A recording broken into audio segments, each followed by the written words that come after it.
Hello student. Today we are going to start with lesson number 8, Role of Parliament in a Democratic Country, Social Science Standard 8.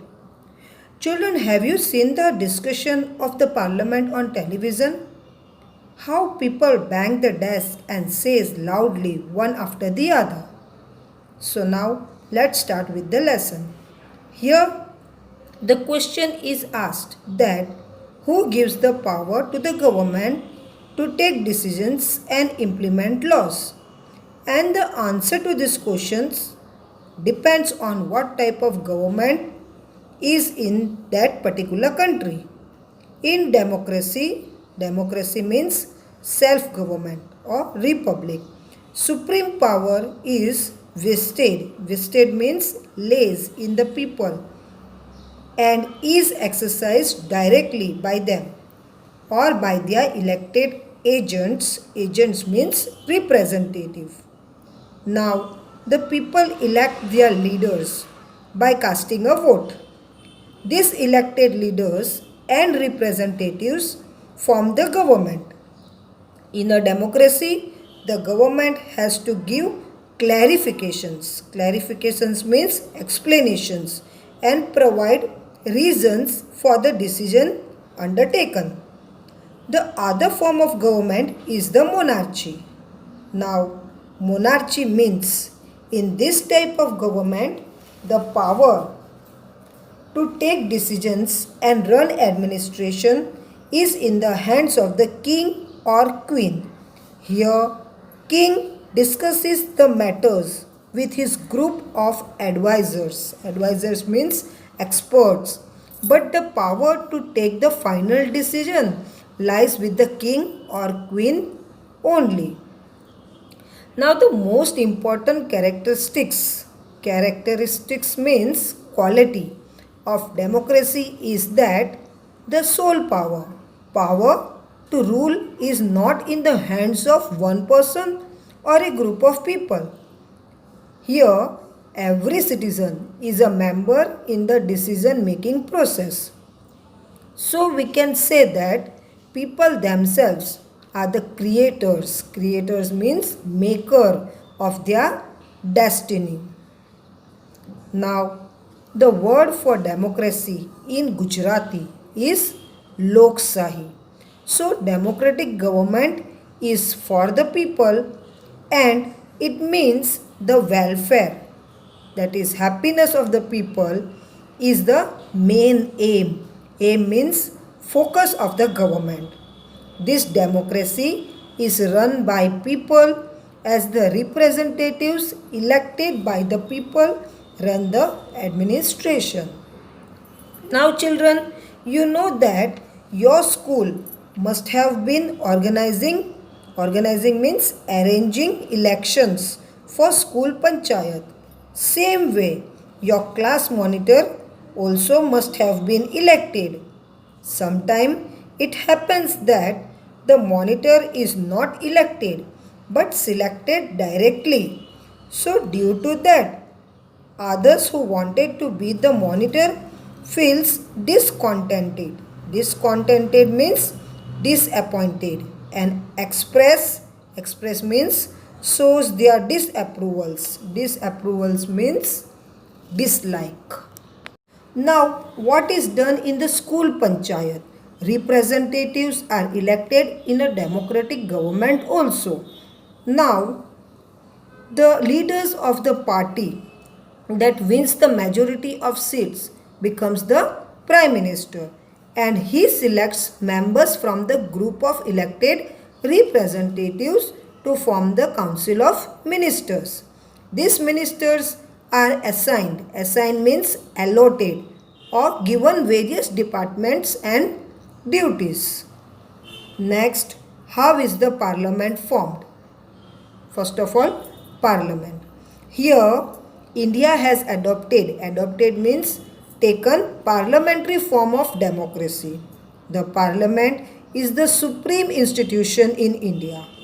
The Parliament of India consists of the President and the two houses, that is Lok Sabha and Rajya Sabha. The Lok Sabha is known as the lower house and the Rajya Sabha is known as the upper house. Now in the Indian Parliament, formed post-independence, is the symbol of trust of the people of India. The main features means factor of decision making in a democracy are people's consent. Consent means permission and their participation. Participation means involvement. So in a system of governance, the parliament enjoys complete power since it comprises means consists of the elected representative of the nation.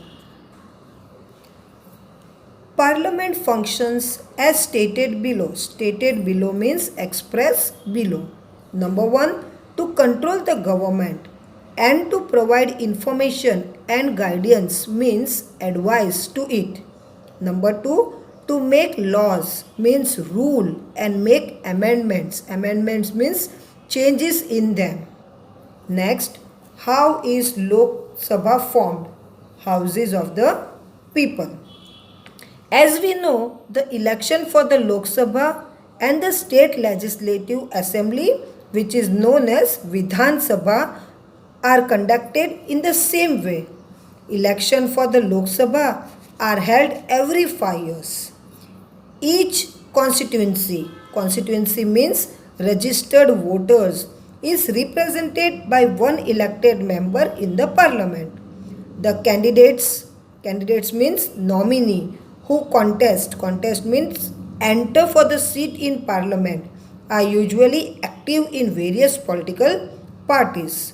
So the elected candidate is known as the member of parliament, which is in short MP. So all these elected members collectively form the Lok Sabha.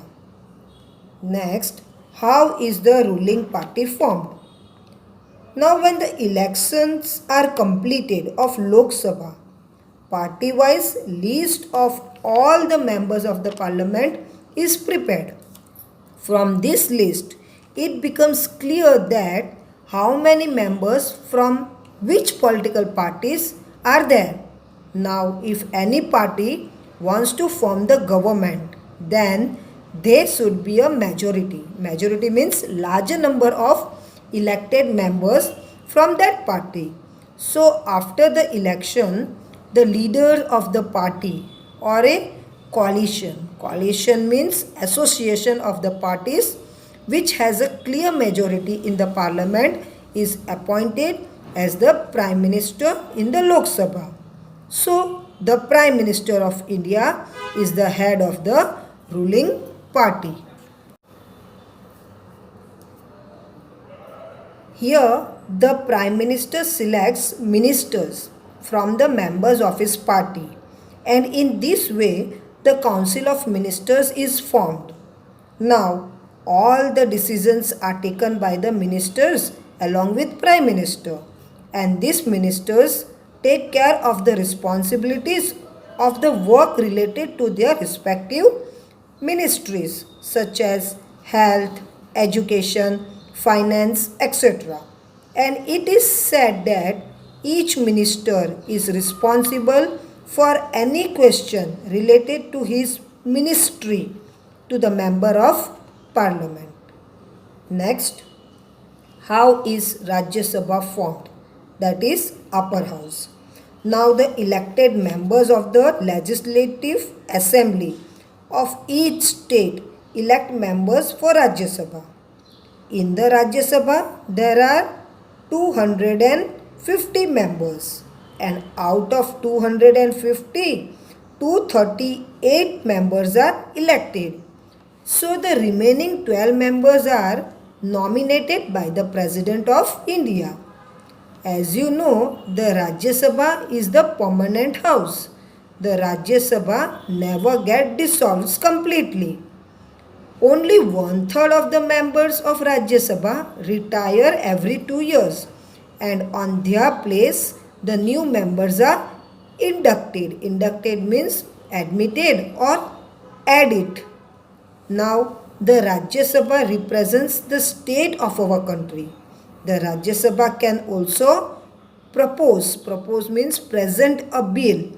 But it is important to have the consent. Consent means permission of the Rajya Sabha before passing any bill. This House of Parliament reviews. Reviews means study the bill passed by the Lok Sabha. Thus we can say that the role of Rajya Sabha is very important. The person who presides means run or manage over the sessions. Sessions means meeting of Rajya Sabha is known as the chairman. And the Vice President of India acts. Acts means perform as the chairman of the Rajya Sabha.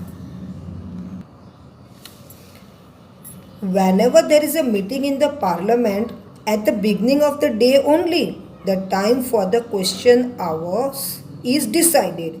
And during the time of the question hours, the members of parliament can ask question to gather the information on the working of the government. And this is how the parliament control the executive. So through the medium of questioning, members draw the attention of the government towards its loopholes. Loopholes means faults. In this way, the government come to know about the views. Views means aspects and opinions. Opinions means ideas of the people through their representatives. It is an important responsibility of the members to question the government. In this, the opposition party plays a major role in the effective means powerful administrations of a democracy. It highlights the loopholes, that is fault, in the policies and the programs of the government. The person who presides means run the meeting in the Lok Sabha is known as the speaker. Here, president is the most important and integral. Integral means necessary part of the parliament. A bill that is passed by both the houses can become a law only after the president's signature. The president has the power to decide about the meetings of the parliament and also to announce the completion of the meeting is done by the president. So here we have completed our chapter, Role of Parliament in a Democratic Country. Hope you all have understood. Thank you.